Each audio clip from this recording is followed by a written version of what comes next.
बच्चों हम आज प्रेजेंट कंटिन्यू टेंस पर स्टडी करेंगे। Self study is well study. बच्चों हमने टेंस शुरुआत करी थी और टेंस में हमने सिंपल प्रेजेंट टेंस के बारे में चर्चा की थी और मुझे आशा है कि आप लोगों को कॉन्सेप्ट क्लियर हो चुके होंगे कि प्रेजेंट टेंस में किस तरीके के वाक्य आते हैं और उन्हें इंग्लिश में किस तरह ट्रांसलेट किया जाता है। आज हम प्रेजेंट कंटिन्यूअस ऑब्लिक प्रोग्रेसिव निरंतर वर्तमान काल पर चर्चा करने जा रहे हैं। निरंतर वर्तमान काल में किस तरीके के वाक्य आते हैं? मैं खेल रहा हूं, तुम पढ़ रहे हो, वे दौड़ रहे हैं, हम सीख रहे हैं, लड़कियां गाना गा रही है, शिक्षक गणित पढ़ा रहे हैं, रहा है, रही है, रहे हो। इस तरीके के वाक्य प्रेजेंट कंटिन्यूअस टेंस का हिस्सा होते हैं और इन्हें हिंदी से अंग्रेजी में किस तरह ट्रांसलेट किया जाता है वो आज हम सीखेंगे। बहुत ही सरलतम रूप में हम आपको ये सिखाने का भरसक प्रयास करेंगे ताकि आपके सभी कॉन्सेप्ट क्लियर हो सके। प्रेजेंट कंटिन्यूअस टेंस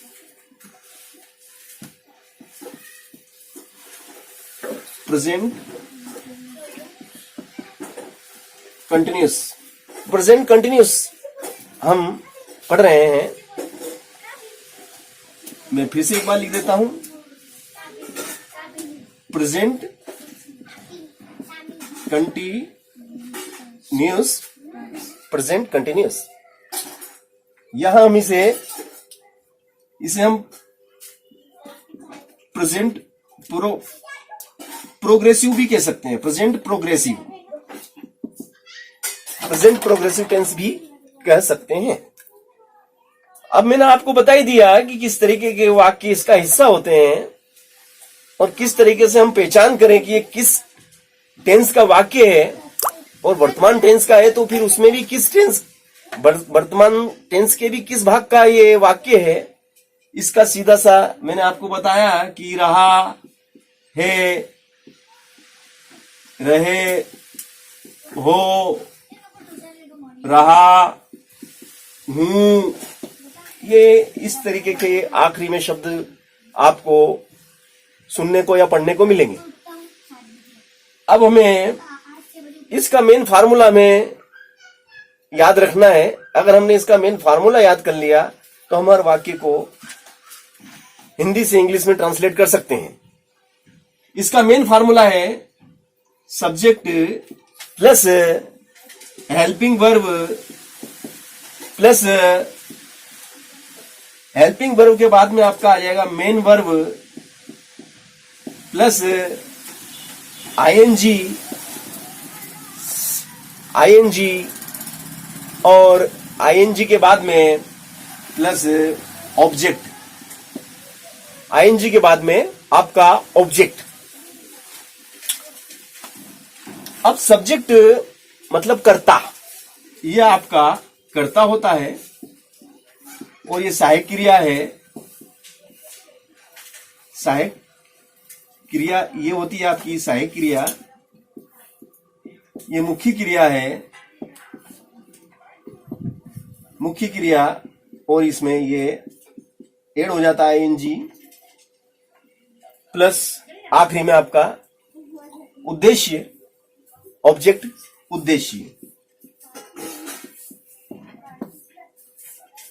अब मैं फॉर एग्जाम्पल के लिए जैसे कि मैं बताता हूं कि भैया राम पुस्तक पढ़ रहा है। राम पुस्तक पढ़ रहा है। राम इज ए सब्जेक्ट, रहा है पढ़ना is a main verb. Book is a object. अब राम है, सिंगुलर नंबर जब भी आता है उसके साथ सहायक क्रिया में इज का यूज किया जाता है। तो राम इज, राम है, पढ़ रहा, पुस्तक, रीडिंग।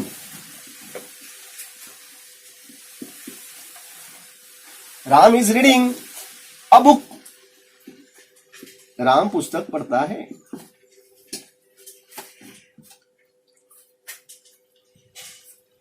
तो इस तरीके से हम वाक्यों को, अब राम की जगह हम नाम चेंज कर सकते हैं। राम की जगह हम लिख दें कि सीता पुस्तक पढ़ती है, तो Sita is reading a book. Mohan पुस्तक पढ़ता है, Mohan reading a book. Sohan पुस्तक पढ़ता है, सोहन रीडिंग अ बुक। इस तरीके से हम चेंज करते जाएंगे और नए नए वाक्य बनाते जाएंगे। अब सीता की जगह अगर मैं ऐसा कह दूं कि भैया, सीता की जगह अगर मैं कह दूं कि वह पुस्तक पढ़ रहा है, वह, तो आपको मालूम होना चाहिए वह इज ए पुल्लिंग, पढ़ रहा है। वाक्य से कॉन्सेप्ट क्लियर हो रहे हैं।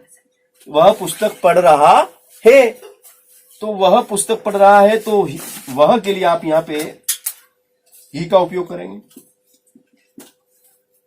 वह पुस्तक पढ़ रहा है, आप यहां पे ही का प्रयोग कीजिए। वह पुस्तक पढ़ रहा है। इसी प्रकार से अगर आप वाक्य, नेक्स्ट वाक्य और बनाना चाहें तो बड़ी सरलता से हम नेक्स्ट वाक्य बनाते हैं। जैसे कि मैं बनाता हूं, अब आपको दिखाता हूं कि किस तरीके से हम दूसरे वाक्य भी बड़ी सरलता से बना सकते हैं। जैसे कि मैंने लिखा कि हम गीत गाते हैं, हम गीत गाते हैं, हम गीत गाते हैं। अब हम के लिए आ गया वी। अब वी प्लूरल नंबर, बहुवचन है, इसलिए इसके लिए सहायक क्रिया, जो सब्जेक्ट तो आपका वी हो गया, मगर हेल्पिंग वर्ब आपका यहां पे आर हो जाएगा, वी आर। अब गाना, सिंगिंग, आईएनजी लुक, सिंग में आईएनजी लग गया, singing, we are singing. Songs, हम गीत गाते हैं। वी आर सिंगिंग सॉन्ग्स, हम गीत गाते हैं। इसी प्रकार से अब वी की जगह अगर आप वे गीत गाते हैं अगर यूज करें कि वे गीत गाते हैं, तो आपको कुछ नहीं करना, बी हटाना है और दे आर सिंगिंग सॉन्ग्स। अगर वे की जगह अगर कोई आपको पूछे कि तुम गीत गाते हो, तुम गीत गाते हो, तो आपको क्या करना है कि तुम मतलब you are singing a song. तुम गीत गाते हो, हम गीत गाते हैं। We are singing a song, you are singing a song, they are singing a song.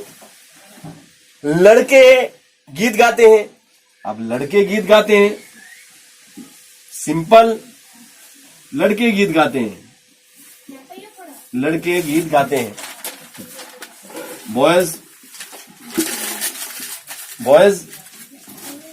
Boys are singing a song, लड़के गीत गाते हैं।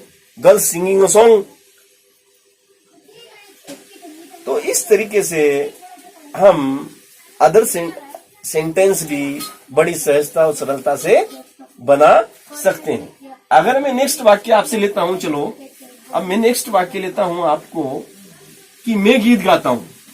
अब हमें इसको इंग्लिश में ट्रांसलेट करना है कि मैं गीत गाता हूं, मैं गीत गाता हूं,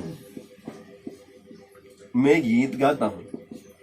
तो मैं के लिए तो आई, और आई के लिए हेल्पिंग वर्ब फिक्स है am, I am singing, I am singing a song, I am singing a song, मैं गीत गाता हूं, I am singing a song. तो इस तरीके से हम सूर्य पूर्व से उदय हो रहा है, सूर्य पश्चिम में अस्त हो रहा है, पतंग उड़ रही है, ऐसे वाक्यों को हम सबको बड़ी सरलता से by formula subject plus helping verb plus main verb plus ING plus object, अगर इस फार्मूले को अगर हम कंठस्थ कर लें और इस फार्मूले की मदद से हम सभी प्रकार के प्रेजेंट कंटिन्यूस ऑब्लिक प्रोग्रेसिव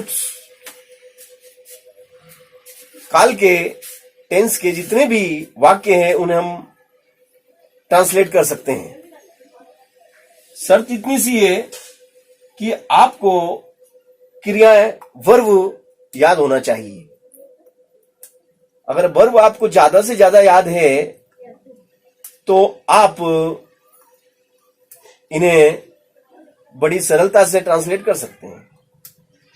तो आपको इसके लिए वर्ब पे थोड़ा सा फोकस करना पड़ेगा, क्रिया के रूप और क्रिया के तीनों रूप आपको याद करने पड़ेंगे, क्योंकि आगे चल के जब हम अगले वीडियो में प्रेजेंट परफेक्ट टेंस की बात करेंगे तो उसमें हमें वर्ब के थर्ड फॉर्म की जरूरत पड़ेगी और वर्ब हमें अधिक से अधिक याद होना चाहिए। तो आपको कोशिश यही करना है कि आप वर्ब अधिक से अधिक याद करें और तरह तरह के वाक्यों को ट्रांसलेट करना सीखें। जितनी ज्यादा एक्सरसाइज होगी गणित पर उतना अच्छा अधिकार आपका होता जाएगा। Self study is well study, मूल मंत्र यही है। अगर आप दिल से अगर अंग्रेजी सीखना चाहते हैं तो आपको खुद से प्रयास करना पड़ेगा और खुद से अगर आप प्रयास करेंगे तो मैं आशा करता हूं कि आप इंग्लिश पर अपना बहुत अच्छा अधिकार कर सकते हैं। मिलते हैं नेक्स्ट वीडियो में।